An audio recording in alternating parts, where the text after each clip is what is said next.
Hello friends, myself Manoj Jaglan. Welcome to my channel Jaglan academy. इस video के अंदर हम ह्यूमन टीथ के बारे में स्टडी करेंगे, टीथ के टाइप्स के बारे में स्टडी करेंगे, टीथ के स्ट्रक्चर एंड फंक्शन के बारे में स्टडी करेंगे और लास्ट में जो हमारे जो टीथ के अंदर कौन कौन सी जो डिजीज होती हैं उन डिजीज के बारे में हम डिस्कस करेंगे। तो हम सबसे पहले लेते हैं ह्यूमन टीथ। लोकेशन की बात करें तो जो हमारे जो दांत है वो पाए जाते हैं ओरल कैविटी के अंदर पाए जाते हैं, माउथ के अंदर पाए जाते हैं और कहाँ पाए जाते हैं, जाह के अंदर, जबड़ों के अंदर ये पाए जाते हैं। फंक्शन क्या होता है? Help in cutting, grinding and crushing of food. क्या काम करते हैं दांत? भोजन को काटने में, चीरने में, फाड़ने में और क्रश करने में, यानी कि उनको चबाने के अंदर ये काम आते हैं। ठीक है। स्टडी ऑफ टीथ की बात करें तो उसको हम बोलते हैं ओडेंटोलॉजी। स्टडी ऑफ टीथ को क्या बोलते हैं? ओडेंटोलॉजी। उसके बाद अभी लेते हैं टाइप्स ऑफ टीथ। ये कितने प्रकार के दांत होते हैं? तो पहले है मोनोफाइडोंट, फिर डाइफाइडोंट और फिर हेट्रोडोंट। तो अभी वन बाय वन देखते हैं। मोनोफाइडोंट कौन से वाले दांत होते हैं? Grow once in a life, जो लाइफ के अंदर एक ही बार ग्रो होते हैं या उगते हैं उनको बोलते हैं मोनोफाइडोंट। ये कहाँ पाए जाते हैं? एनिमल्स के अंदर पाए जाते हैं। नेक्स्ट लेते हैं डाइफाइडोंट। डाइफाइडोंट जो दांत होते हैं वो वाले होते हैं जो लाइफ के अंदर दो बार उगते हैं। जैसे हम ह्यूमन बींग्स हैं, हमारे जो दांत हो लाइफ में दो बार उगते हैं। तो एक बार होते हैं टेम्परेरी टीथ और सेकंड बार जो ग्रो करते हैं उनको बोलते हैं परमानेंट टीथ। अगर टेम्परेरी टीथ की बात करें तो ये इनको क्या बोलते हैं? दूसरा नाम मिल्क टीथ भी बोलते हैं, दूध के दांत बोलते हैं। टोटल ये क्वांटिटी के अंदर कितने होते हैं? 20 होते हैं। These grow after age of 6 month. ये कब ग्रो करते हैं? जन्म के 6 महीने के बाद ये ग्रो होना शुरू करते हैं और 8 से 12 साल तक ये पूरे ग्रो होकर के टूट भी जाते हैं। ये 3 टाइप के होते हैं। इनके अंदर एक टाइप एब्सेंट होता है जिसको प्रीमोलर बोलते हैं। तो जो टेम्परेरी टीथ है वो 3 टाइप के होते हैं। इंसिजर 8, कैनाइन 4 और मोलर 8। तो टोटल कुल मिलाकर के ये हो जाते हैं 20 टीथ। प्रीमोलर टीथ है वो मिल्क टीथ या जो टेम्परेरी टीथ के अंदर क्या होते हैं? एब्सेंट होते हैं। नेक्स्ट लेते हैं परमानेंट। परमानेंट टीथ क्या होते हैं? ये क्वांटिटी के अंदर 32 होते हैं अडल्ट के अंदर, और एक यंग के अंदर बात करें या किशोर के अंदर बात करें तो 28 होते हैं। These grow after age of 12 साल। 12 साल की उम्र होने के बाद जो परमानेंट टीथ है वो उगना शुरू हो जाते हैं। लास्ट मोलर ग्रो करता है 17 से 20 साल की एज तक। 22 भी हो सकती है, 24 भी हो सकती है, लेकिन जो एवरेज है वो 17 से 20 साल की एज तक जो लास्ट जो मोलर जो दांत है वो उगता है और उसको हम बोलते हैं विजडम टीथ। ये इंपॉर्टेंट है, कई बार आ जाता है क्वेश्चन में। ठीक है। तो ये क्या है? विजडम टीथ, जिसको हम अकलदाढ़ भी बोलते हैं।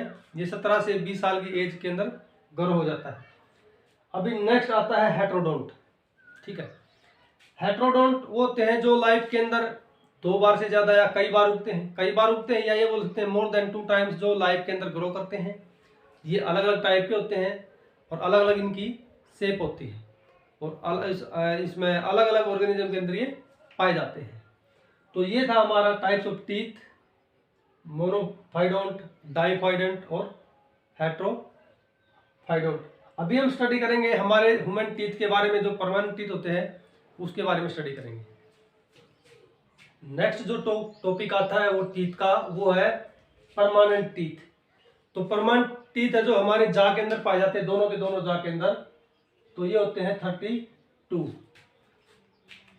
16 लोअर जाह के अंदर और 16 अपर वाले जाह के अंदर ये पाए जाते हैं।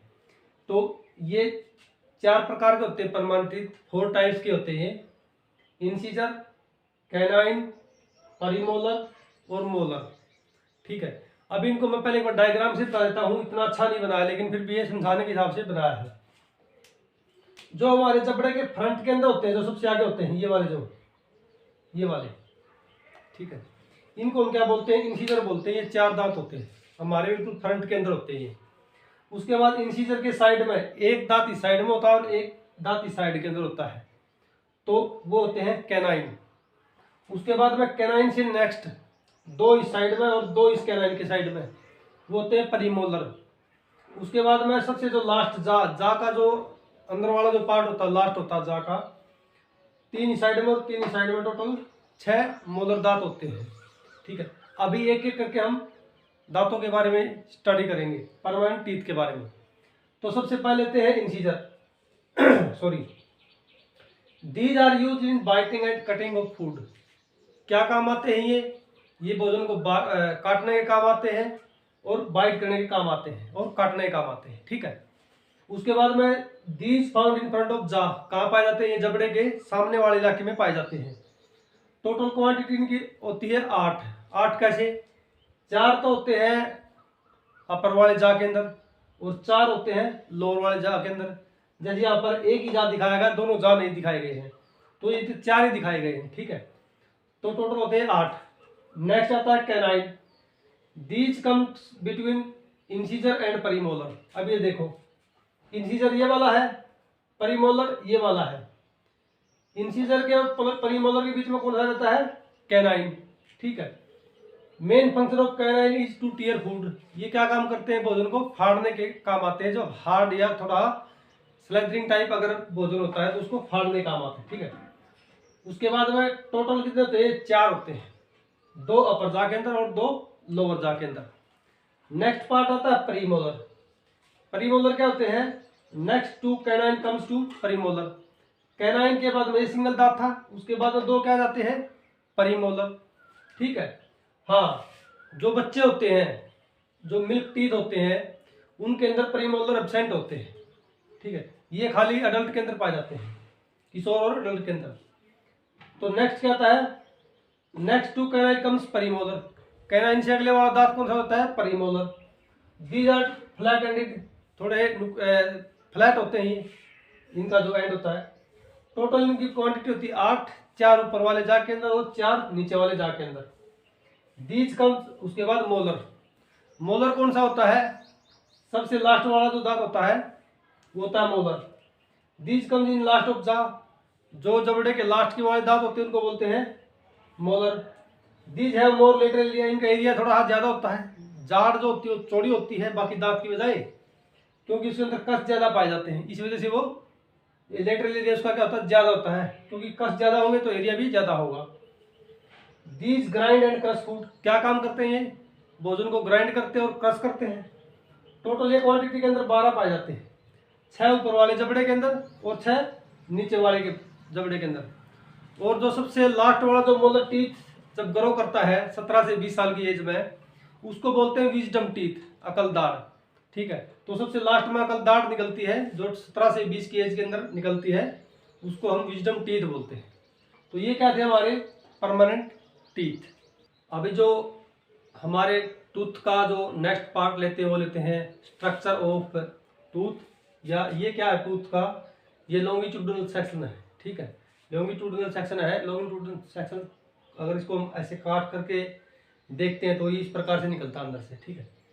तो इसको 3 पार्ट के अंदर डिवाइड किया गया है। पार्ट 1 है क्राउन, पार्ट 2 है नेक और पार्ट 3 है रूट। क्राउन के अंदर बात करें तो एनिमल डेंटिन पाया जाता है और सीमेंटम पाया जाता है, पल्प कैविटी पाई जाती है। उसके बाद नेक के पार्ट के अंदर बात करें तो ये गम्स पाई जाएगी, ये वाली गम्स। उसके बाद ये सीमेंटम पाया जाएगा और ये बोन पाई जाएगी। रूट की बात करें तो ये इसके अंदर क्या पाया जाएगा, इसके अंदर ये दांत की जो रूट है वो पाई जाएंगी, ये वाली बोन पाई जाएंगी, नर्व्स और ब्लड वेसल इसके अंदर पाई जाएंगी, ठीक है। तो अभी लेते हैं हम स्ट्रक्चर ऑफ टूथ। टूथ को 3 पार्ट्स के अंदर डिवाइड किया गया है। सबसे ऊपर वाला पार्ट क्राउन, मध्य वाला नेक और सबसे नीचे वाला पार्ट होता है रूट। तो अभी हम लेते हैं क्राउन। क्राउन के अंदर, क्राउन क्या होता है, सबसे ऊपर वाला पार्ट होता है। सबसे पहले क्या पाया जाता है, एनिमल। एनिमल क्या होता है, इट इज वाइटेस्ट, ये सबसे सफेद पार्ट होता है हमारी बॉडी का। हार्डेस्ट, सबसे hard part, hardest part of body होता है वो होता है एनिमल होता है। शाइनी मटेरियल, शाइनी मटेरियल क्यों बोला गया है इसको, चमकदार होता है ये, मेटेरियल इसलिए बोला जाता है क्योंकि ये नॉन लिविंग होता है, it is non living. It is secreted by ameloblast cell. Amelo cell जब ये दांत जिस टाइम ग्रो करता है, ठीक है, जिस टाइम बनना शुरू होता है, तो उस टाइम क्या होता है, जो एमिलोब्लास्ट जो सेल होती है उसके उसका सेक्रीशन होता है। ये एमिलोब्लास्ट सेल का अगर दूसरा नाम अगर देखा जाए तो एनोमेरोगोल्ड सेल इनको बोलते हैं, ठीक है।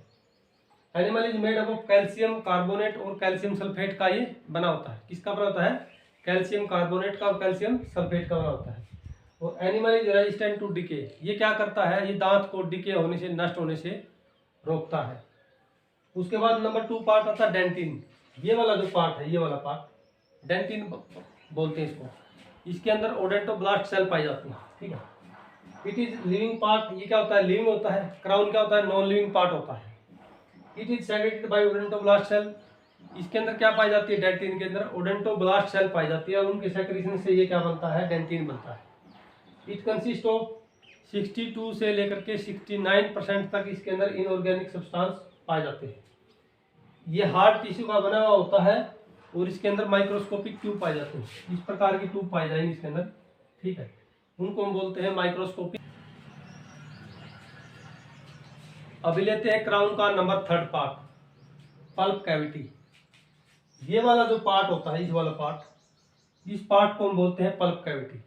इसके अंदर से क्या निकलती है? रूट कैनाल निकलती है। जो रेड कलर से दिखा रही है, ये क्या है? रूट कैनाल है, ठीक है। Found blood vessels and nerves. इसके अंदर क्या पाया जाता है? ब्लड वेसल पाई जाती है और नर्व्स पाई जाती हैं। उसके बाद में lined by odontoblast cell. Odontoblast cell की क्या होती है? इनकी लाइनिंग होती है। Pulp cavity give rise to root canal. Pulp cavity से क्या निकलती है? रूट कैनाल निकलती है। By root canal, root canal से क्या होता है? जो ब्लड वेसल होती है, नर्व्स होती है, वो क्या करती है? पल्प कैविटी को न्यूट्रिएंट की सप्लाई करती है। और जो नर्व्स क्या करती हैं? सेंसेशन की सप्लाई करती हैं। इसके द्वारा, रूट कैनाल के द्वारा। किसको करती है? पल्प कैविटी को करती है। नंबर अभी आता है क्राउन का नेक्स्ट पार्ट, सीमेंटम। सीमेंटम क्या करता है? जैसे किसी भी मकान को बनाने के लिए ईंटों को जोड़ करके रखता है सीमेंट, उसी प्रकार से ये क्या करता है? हमारे दांतों को बोन के साथ में, जा के साथ में जोड़ करके रखता है cementum. It help our teeth to join और ग्लू विद जा। ये क्या करता है? जबड़ों के साथ में हमारे दांतों को जोड़ करके रखता है, चिपका करके रखता है। It is connective tissue. कौन सा टिश्यू होता है? कनेक्टिव टिश्यू होता है। It binds root of teeth with jaw. ये जो दांतों की जड़ें होती है उनको भी जबड़ों के साथ में बांध करके रखता है, बाइंड करके रखता है। It protect teeth from hot and cold. ये क्या करता है? हमारे हॉट एंड कोल्ड को से क्या दांतों को बताता है। कई बार क्या होता है? आरटीसी होता है, जिसको हम रूट कैनाल ट्रीटमेंट बोलते हैं। उसके अंदर क्या होता है? रूट कैनाल के अंदर क्या होता है? पस भर जाता है। तो डॉक्टर क्या करते हैं? जो नीडल दे करके रूट कैनाल को के अंदर क्राउन के माध्यम से, तो उसके अंदर से क्या करते हैं? उस पस को निकाल देते हैं, जिससे हमारे को हॉट एंड कोल्ड के सेंसेशन से छुटकारा मिल जाता है। नेक्स्ट पार्ट आता है नेक। ये क्या होता है? मिडिल वाला पार्ट होता है और ये क्या करता है? It is composed of glue, gums and cementum. ये वाला जो पार्ट होता है नेक, ये वाला पार्ट होता है, ये गम्स है और ये सीमेंटम है। तो जो नेक पार्ट होता है गम्स से और सीमेंटम का ये बना होता है। उसके बाद सबसे लास्ट पार्ट आता है, वो होता है रूट। दांत की जो जड़ बोलते हैं, ये क्या होता है? सबसे बेस वाला पार्ट होता है, नीचे वाला पार्ट होता है। Root is embedded in socket. Root किसके अंदर जड़ा हुआ होता है? सॉकेट के अंदर वो जड़ा होता है। उसको क्या बोल देते हैं? एल्वियोलस। एल्वियोलस के अंदर ये एम्बेडेड होता है। एल्वियोलस कहाँ पाया जाता है? एल्वियोलर बोन के अंदर पाया जाता है एल्वियोलस। तो रूट का एम्बेडेड होता है एल्वियोलस बोन की के अंदर, एल्वियोलस के अंदर होता है, जिसको हम सॉकेट भी बोलते हैं। Root canal help, root canal passes through root. जो ये वाला है, इसको बोलते हैं रूट कैनाल। ये किससे पास होता है? रूट से ही पास होता है। अभी जो नेक्स्ट टॉपिक लेते हैं हम, वो लेते हैं डिजीज ऑफ टूथ। तो टूथ के अंदर कौन कौन सी बीमारियां हो जाती हैं, टूथ की वजह से हो जाती हैं। तो सबसे पहले टूथ कैविटी है, नेक्स्ट पल्पिटिस है, नेक्स्ट टूथ इरोजन है, नेक्स्ट पायरिया है और नेक्स्ट स्कर्वी है। तो ये कौन कौन सी दांतों के रोग होते हैं, ठीक है। सबसे पहले थे टूथ कैविटी। दांत के अंदर, टूथ के अंदर एक छेद हो जाता है, होल हो जाता है। उस होल को क्या बोलते हैं? टूथ कैविटी बोलते हैं। और वो किसकी वजह से हो जाता है? या तो उस कैविटी के अंदर क्या हो जाता है? बैक्टीरिया आ जाते हैं। बैक्टीरिया आने की वजह से टूथ कैविटी हो जाती है दांत के अंदर। उसके बाद में या फिर एसिड जमने की वजह से क्या हो जाता है? उसके दांत के अंदर क्या एसिड जम जाता है, तो एसिड की वजह से क्या हो जाता है, टूथ कैविटी बन जाती है। ठीक है। These are small holes in tooth build up by bacteria और acid surface on the tooth. तो दो ही कारणों से होती है, बैक्टीरिया की वजह से और एसिड की वजह से। अगर टूथ के अंदर एसिड आ जाता है तो टूथ कैविटी बन जाती है। नेक्स्ट लेते हैं pulpitis.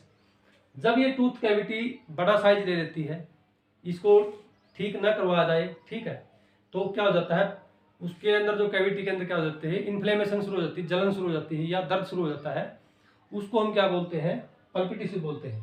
Inflammation of pulp open due to untreated cavity. Cavity को इलाज न करवाने की वजह से कैविटी के अंदर इन्फ्लेमेशन शुरू हो जाती है, तो उसको क्या बोलते हैं हम, पल्पिटिस। नंबर 3 लेते हैं टूथ इरोजन। टूथ के अंदर क्या पार्ट होता है, एनिमल पाया जाता है, हार्ड पार्ट होता है। तो एनिमल क्या हो जाता है, डिके होना शुरू हो जाता है, या एनिमल का ब्रेक डाउन हो जाता है, या लॉस ऑफ एनिमल हो जाता है। उस लॉस ऑफ एनिमल की वजह से क्या हो जाता है, टूथ क्या होता है, डिके होना शुरू हो जाता है, नष्ट होना शुरू हो जाता है। ठीक है। ये किस कारण से होता है, या तो एसिड की वजह से, दांत के अंदर एसिड ज़्यादा है, कुछ एसिड फूड हम ज़्यादा खाते हैं, या एसिड ड्रिंक लेने की वजह से क्या करता है, ये टूथ का एरोजन होता है। ठीक है। या फिर फ्रिक्शन की वजह से, कुछ ना कुछ हम ज़्यादा हार्ड चीज़ चबा लेते हैं, जो हम चबानी नहीं चाहिए, वैसे चबाते रहते हैं कुछ ना कुछ। ठीक है। तो उसकी वजह से भी क्या होता है, एक आधा बच्चा पेन वगैरह चबाता रहता है, तो उसकी वजह से क्या होता है, टूथ इरोजन होता है। Tooth erosion, break down of enamel and cause by acid and friction. जो टूथ के अंदर एनिमल होता है, एनिमल के ब्रेक डाउन होने को ही टूथ इरोजन बोलते हैं, जो कि एसिड की वजह से होता है और फ्रिक्शन की वजह से होता है। नेक्स्ट पार्ट लेते हैं पायरिया। पायरिया क्या होता है, ये मसूड़ों की बीमारी होती है। पायरिया ये सीरियस गम इन्फेक्शन। जब मसूड़ों के अंदर क्या हो जाता है, गम्स के अंदर क्या होता है, इन्फेक्शन हो जाता है। इन्फेक्शन होने की वजह से क्या होता है, गम्स के अंदर क्या होता है, ब्लड आना शुरू हो जाता है। जा के अंदर, जबड़ों के अंदर जो गम्स ब्लड आना शुरू हो जाता है, तो उसको क्या बोलते हैं, पायरिया बोलते हैं। ठीक है। पायरिया ये सीरियस गम इन्फेक्शन, गम के अंदर इन्फेक्शन होना ही पायरिया बोलते हैं। Which is cause by blood in gums, जिसके कारण क्या होता है, गम्स के अंदर ब्लड आता है। और क्या होता है, इट डैमेज गम्स एंड जा बोन्स। ये किसको डैमेज करता है, गम्स को डैमेज करता है, और जबड़े की जो बोन्स होती है उसको ये डैमेज करता है। ब्लड इन टूथ सॉकेट, जहां पर जो जड़ें होती हैं सॉकेट के अंदर, टूथ के सॉकेट के अंदर, उसके अंदर भी ब्लड आना शुरू हो जाता है। सॉरी। नंबर 5 जो डिजीज लेते हैं वो लेते हैं स्कर्वी। स्कर्वी क्या होती है, विटामिन सी की कमी की वजह से क्या हो जाता है, हमारे दांत टेढ़े मेढ़े हो जाते हैं या अनइक्वल साइज के हो जाते हैं। ठीक है। It is caused by deficiency of vitamin C. Vitamin C की वजह से क्या हो जाता है, स्कर्वी रोग हो जाता है। ठीक है। ब्लीडिंग इन गम्स, क्या होता है, गम्स के अंदर ब्लीडिंग आना शुरू हो जाती है। और अनइक्वल साइज ऑफ टूथ, जो हमारे दांत है टेढ़े मेढ़े आड़े तिरछे हो जाते हैं, तो वो किसकी वजह से हो जाते हैं, वो हो जाते हैं विटामिन सी की कमी के कारण। तो ये था हमारा आज का वीडियो, जिसके अंदर हमने टूथ के टाइप्स पढ़े, उसके बाद में परमानेंट टूथ के टाइप्स पढ़े, उसके बाद में स्ट्रक्चर पढ़ी टूथ की, लॉन्गिट्यूडनल सेक्शन ऑफ टूथ का स्टडी किया, और सबसे लास्ट में हमने क्या किया, टूथ के बारे में, टूथ से जितनी भी डिजीज होती है उसके बारे में डिटेल से स्टडी किया। तो उम्मीद करता हूँ कि ये वीडियो आपको बिल्कुल समझ में आ गया होगा। तो वीडियो को शेयर करें और सब्सक्राइब करें। Thanks for watching my video. Keep learning and be happy.